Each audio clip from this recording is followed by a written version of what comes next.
নমস্কার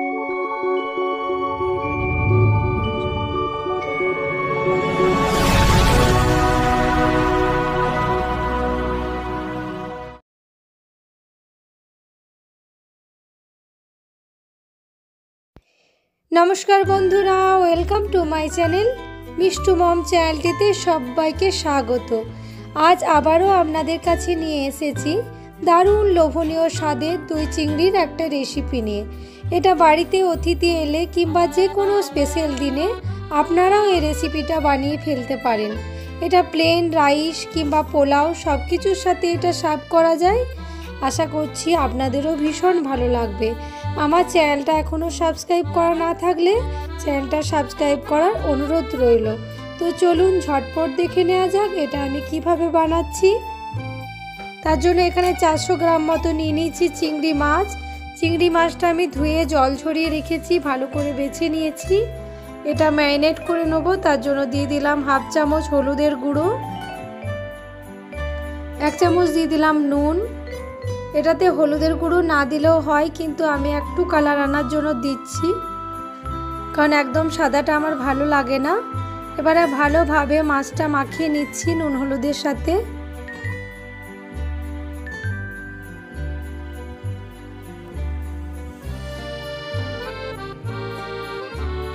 ভালোভাবে মাখানো হয়ে গেছে। 10 মিনিটের জন্য এটা রেখে দিচ্ছি।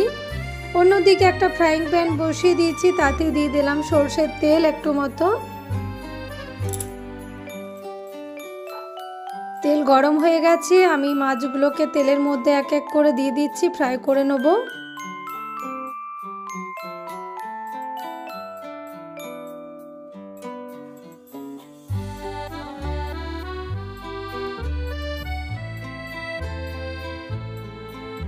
একদিকটা ফ্রাই হয়ে গেছে, আমি উল্টে নিচ্ছি।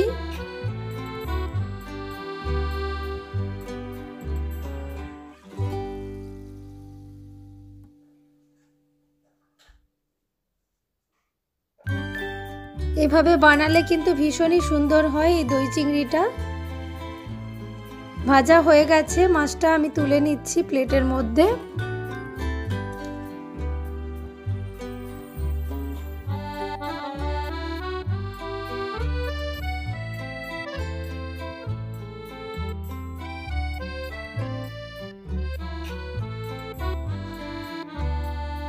সব মাছগুলো ফ্রাই হয়ে গেছে, রেখে দিলাম। অন্যদিকে একটা বাটির মধ্যে নিয়ে নিয়েছি 1 কাপ মতো টক দই। তাতে দিয়ে দিলাম 1 চামচ মতো জিরে গুঁড়ো, 1 চামচ দিয়ে দিলাম ধনে গুঁড়ো, একটু চিনি দিয়ে দিলাম, আর ভাজা মশলা করে রেখেছিলাম দিয়ে দিলাম হাফ চামচ মতো। দিয়ে সব কিছুকে ভালোভাবে আমি মিশিয়ে নিচ্ছি। খুব ভালো করে মিশিয়ে নিতে হবে, দইয়ের মধ্যে যেন কোনো দানা না থাকে। ভালোভাবে মেশানো আমার হয়ে গেছে। এবারে মাছ ভাজার তেলের মধ্যে আর একটু মতো তেল দিয়ে দিলাম। ওই ফ্রাইং প্যানটাতেই আমি করব। এবারে দিয়ে দিচ্ছি একটা তেজপাতা, একটু মৌরি, একটা দারচিনি দিয়ে এটাকে আমি হালকা ফ্রাই করে নেব।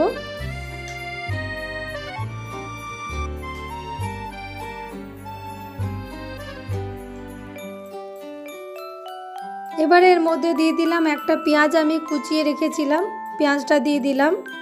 দিয়ে ভালো করে এটা ফ্রাই করে নিতে হবে। যতক্ষণ পর্যন্ত পেঁয়াজটা লালচে একটা কালার আসছে ততক্ষণ পর্যন্ত এটা ফ্রাই করে নেব।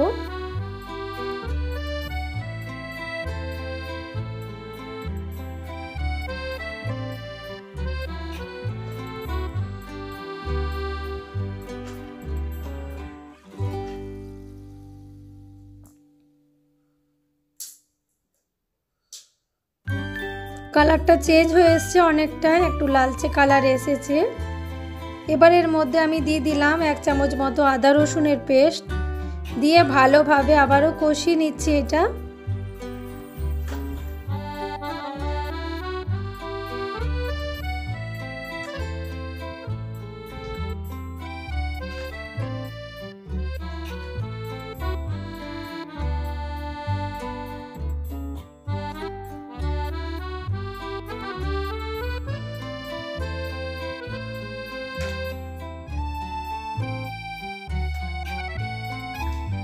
খুব ভালোভাবে কষানো হয়ে গেছে। এবারে আমি যে দইটা ফেটিয়ে রেখেছিলাম ওই দইটা দিয়ে দিলাম এর মধ্যে, দিয়ে ভালো করে আবারও কষিয়ে নেব। এই টাইমে গ্যাসের ফ্লেমটাকে হাই ফ্লেমেই করে রেখেছি, কারণ দইয়ের মধ্যে থেকে অনেকটাই জল বেরিয়ে যাবে দই দেওয়ার পর।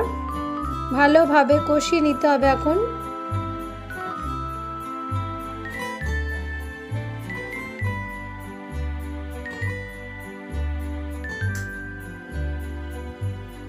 কতটা জল বেরিয়ে গেছে দেখুন।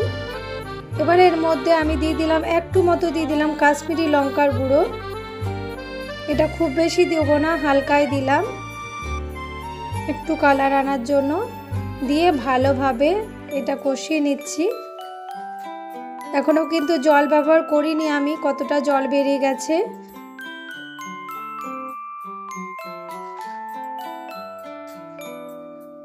আর তেলও ছেড়ে এসেছে পাশে।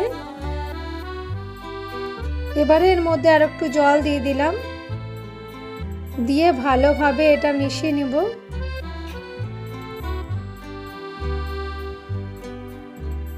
স্বাদ মতো দিয়ে দিলাম নুন, দিয়ে ভালোভাবে মিশিয়ে নিচ্ছি।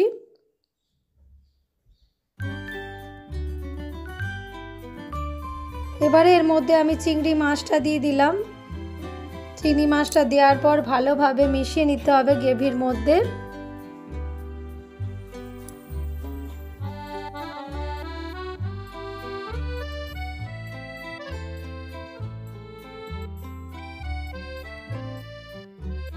দুটো কাঁচা লঙ্কা দিয়ে দিলাম।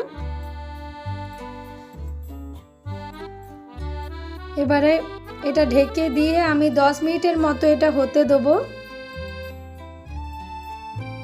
10 মিনিট আমার হয়ে গেছে, ঢাকা খুলে দিলাম।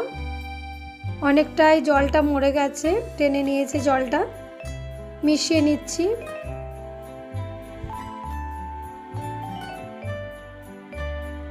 গ্যাসের ফ্লেমটা এখন বন্ধ করে দিলাম।